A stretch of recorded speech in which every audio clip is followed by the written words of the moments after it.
Estamos acompanhando no mundo as repercussões da invasão dos Estados Unidos na Venezuela, a deposição do presidente e também um julgamento que vai acontecer por volta de um ano, né? Deve acontecer em um ano. Claro que essas repercussões elas são imediatas e para falar sobre algumas delas exclusivamente, especificamente, melhor dizendo, sobre o impacto disso no comércio mundial de petróleo. A gente conversa agora com o presidente da Companhia Maranhense de Gás, a Gasmar, também professor da Universidade Federal do Maranhão, Allan Kardec Barros. Professor Allan, bom dia, seja bem-vindo mais uma vez aqui ao Rádio Opinião. Bom dia, Adalberto. É sempre uma grande alegria estar aqui nessa hora e nessa rádio e com você, que é referência para nós, ouvintes da Rádio Universidade e das rádios maranhenses. Maravilha, professor. Sempre uma simpatia, né? A sua presença aqui também, muita informação, claro.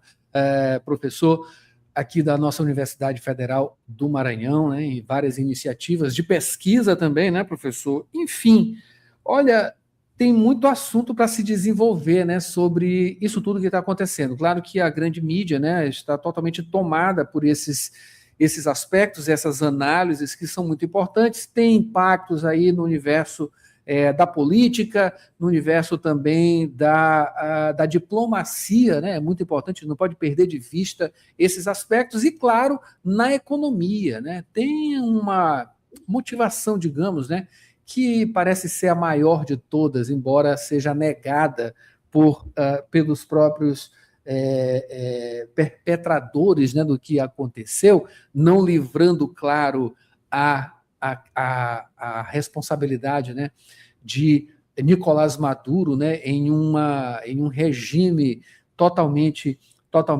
antidemocrático lá na Venezuela, claro, mas esses aspectos da economia eles são imediatos, até porque eles mexem com o bolso de todos, né, que estão envolvidos nesses grandes países com exploração de petróleo, já que a Venezuela é um dos maiores mercados, né, e também jazidas de petróleo do mundo, né, cerca de 17%, 19% do que existe no mundo. É muita coisa, é muita responsabilidade, também gera muito olho grande também, né, professor? Enfim, mas quais os primeiros impactos, né, que você pode elencar para a gente sobre o que está acontecendo agora na Venezuela? Pois é, Adalberto, eu concordo integralmente com o que tu disseste, realmente é um problema muito sério. Nós temos enfatizado, e muita gente ignora isso, fica com uma visão muito centrada no Brasil, né? O Brasil que, em termos de mercado, em consumo forte, Estado dos Estados Unidos, que a Califórnia, Adalberto.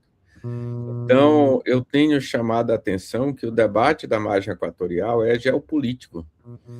E essa invasão, né, e sequestro do Nicolás Maduro, o presidente Sarney fez uma ponderação muito razoável, né?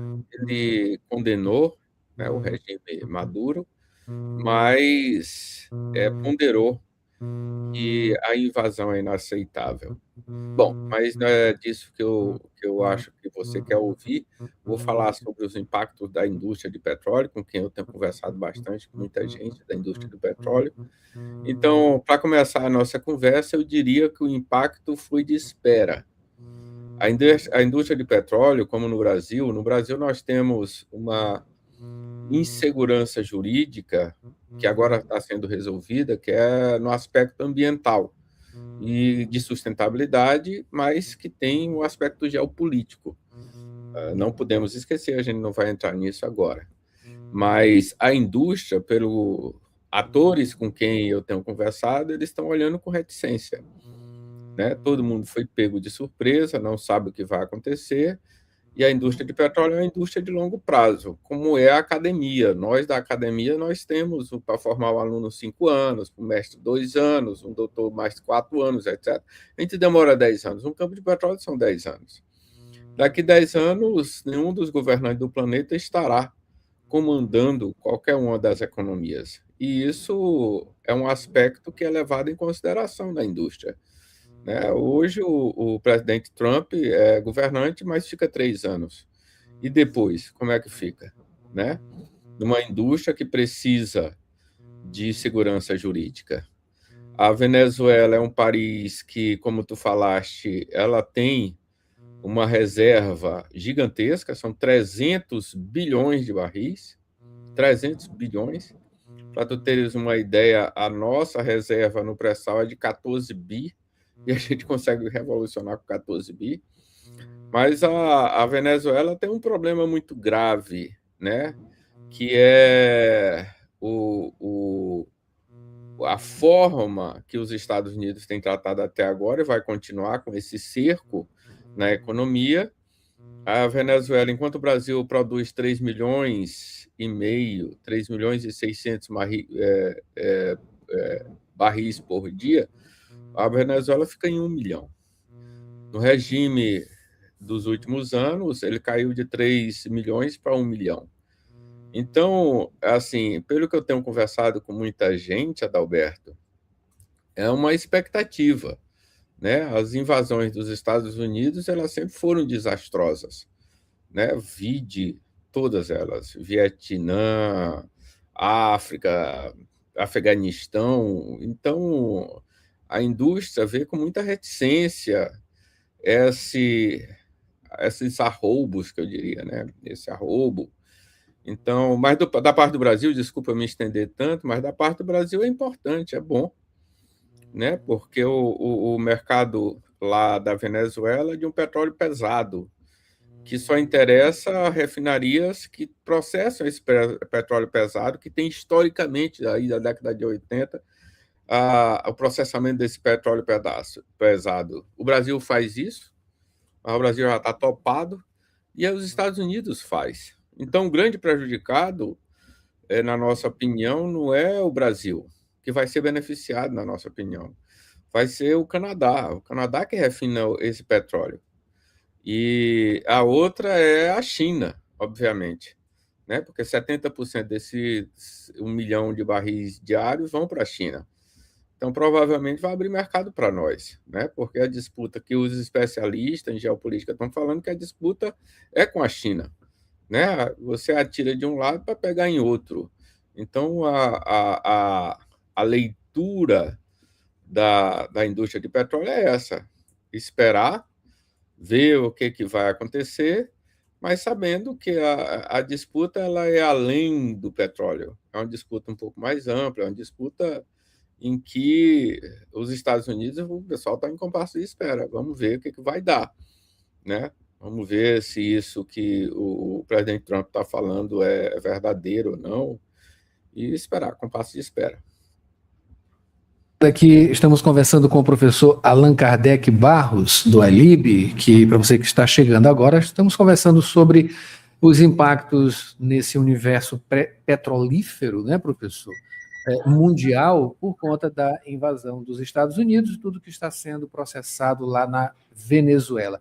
Eu queria que o senhor falasse desse aspecto, né, também, que é geopolítico, claro, né, e que tem tudo a ver com esse comércio mundial de petróleo e também outros, né, porque não é só petróleo, né, tem um minério ali por trás também, são jazidas ricas, riquíssimas também, né, nesse território venezuelano, e questões relacionadas a uma volta, digamos assim, né, a períodos que a gente já tinha até esquecido, né, ali nos livros de história, esquecidos entre aspas, ali e no nosso dia a dia, né, a gente volta para um mundo, para um universo que temos aí a Rússia, né, ela dominando aquela região por conta de recursos naturais também, né, ali na Ucrânia, e os Estados Unidos fazendo essa incursão aqui. Parece que é uma redivisão, a gente volta o passado. Eu queria que o senhor fizesse uma análise justamente sobre isso e quais as repercussões e o que mais a gente pode ter de volta, né? De coisa ruim, o que mais de ruim pode voltar com isso, professor? Adalberto, eu acredito muito na centralidade da energia. A energia é a grande disputa, seja na 1945, quando os nazistas tentaram conquistar a Rússia e as suas, né, que tu falas, nos seus poços de petróleo, e agora a disputa do Oriente Médio no primeiro governo Trump. O primeiro governo Trump ele abandonou o Oriente Médio e focou nos Estados Unidos. Por quê? Porque os Estados Unidos eles deixaram de ser importadores para ser exportadores de petróleo. Então eles querem, né? E aí isso justifica muito o que acontece, na minha opinião, na minha leitura, o que acontece na Rússia e Ucrânia, a luta Rússia e Ucrânia, na minha opinião, a guerra Rússia-Ucrânia, na minha opinião, é por energia. É pelo mercado de energia da Europa, que a Europa ela não é autossuficiente em energia, salvo um país, a Noruega, né? Que é extraordinária, tem muito, mas é um país mínimo, menor, é um país pequeno demais para ter alguma envergadura na Europa. Então, a grande disputa geopolítica, ela é de energia. Então, a minha leitura, né, que esse retorno, como tu falas, é um retorno mais ou menos esperado, porque nós mesmos, como seres humanos, nós precisamos de energia. Existe uma metáfora que eu gosto de usar, a gente adora um doce. O doce, ele é um estímulo extraordinário que diz para o cérebro, ó, pode comer mais, porque esse negócio aí te dá energia gratuita, energia na veia. Então, energia é o grande debate em torno do qual vai acontecer essas disputas. Claro que existe uma disputa superior, né, que são as disputas da conquista da China nas últimas décadas, né, principalmente nos últimos 50 anos, que eu acredito que seja reversível, né? A China tem crescido de forma gradual e constante, enquanto os países ocidentais, você vê a Europa, você vê os Estados Unidos, eles têm decaído, né? Consistentemente. Então, a expectativa é que a China ocupe esse espaço, e mais tarde, talvez a própria Índia, cada um com 1 bilhão e poucos, 1 bilhão e 400 milhões de pessoas. Então, ali naquela região, mora mais de 50% da população mundial, e da população e da inteligência mundial. A China comanda o processo de tecnologia e ciência do planeta hoje. A gente não pode esquecer isso. Então, o que eu entendo é como uma reação a esse conflito, né? Da hegemonia da China, a China ascendente e a reação de um Estado, como foi a França antes, como foi depois disso a Inglaterra, o Reino Unido, e agora os Estados Unidos. São os estertores de uma guerra, de uma era que acaba, né? Ela se finda agora, né? E uma opinião, uma posição menor nas próximas décadas, na minha opinião. Claramente, tudo isso é o começo de uma decadência desse que foi um grande as décadas pós-guerra, principalmente. Para a gente finalizar, professor Alan, preciso falar sobre o Maranhão, né? Sobra alguma coisa para o Maranhão nesse aspecto todo? A gente sabe, claro, que as questões relacionadas à exploração da margem equatorial, né, ganham um certo impulso. Enfim, o Maranhão vai estar dentro dessas perspectivas, né, também em relação a isso tudo que está acontecendo? Sim, com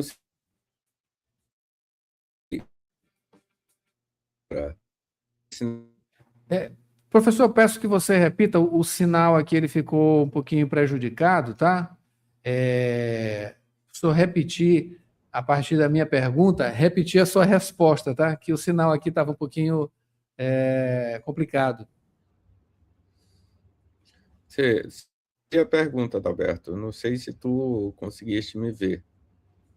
Não, eu peço que o senhor repita, porque a gente perdeu o contato aqui. Acho que a internet está oscilando um pouco agora pela Tá, manhã. Para a gente mas deixa eu finalizar, o senhor falar. repetir a sua resposta, Sim, por favor. sim, o Maranhão ele assume um papel como o resto da margem equatorial. A margem equatorial é o Brasil do futuro. Isso é claro para muita gente, isso é claro para aqueles que pensam o Brasil. Está óbvio, né? O pré-sal está decaindo e nós vamos assumir o protagonismo da margem equatorial. Então, sobra para o Maranhão, nós estamos construindo isso com o governador Carlos Brandão, nós estamos construindo o futuro do Maranhão. E isso que nós, né, junto com a Universidade Federal do Maranhão, com vocês, com essa grande, né, mobilização de pessoas, nós estamos construindo. Então, certamente, né, como eu disse,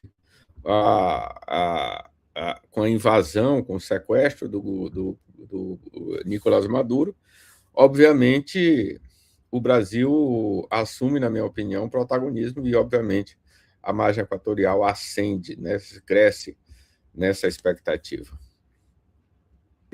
Professor Allan Kardec, muito obrigado mais uma vez aqui pela sua presença, informações, claro, nessa análise, né? Acabei de conversar aqui com o professor da Universidade Federal do Maranhão, Allan Kardec Barros, que também é presidente da Companhia Maranhense de Gás, a Gasmar, falou sobre os impactos da ação estadunidense na Venezuela em relação ao comércio mundial de petróleo. Professor, muito obrigado e um bom dia.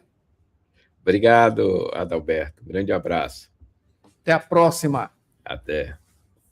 E a gente finaliza aqui o Jornal Rádio Universidade, Janaíne Serra, né? Prometendo voltar amanhã com mais informações a partir de 7h10, né? Você pode conferir também no nosso site, rever também, né? Se você quiser, no nosso YouTube, Universidade FM 106. Fiquem agora com Sessão das 8. A gente volta amanhã com mais informações. Até lá. YC 626, Rádio Universidade FM. 106,9 MHz. Cidade Universitária Dom Delgado. Uma emissora da Universidade Federal do Maranhão e Fundação Souza Andrade. Acompanhe-nos em www.universidadefm.ufma.br e no aplicativo da 106, disponível para Android e iOS.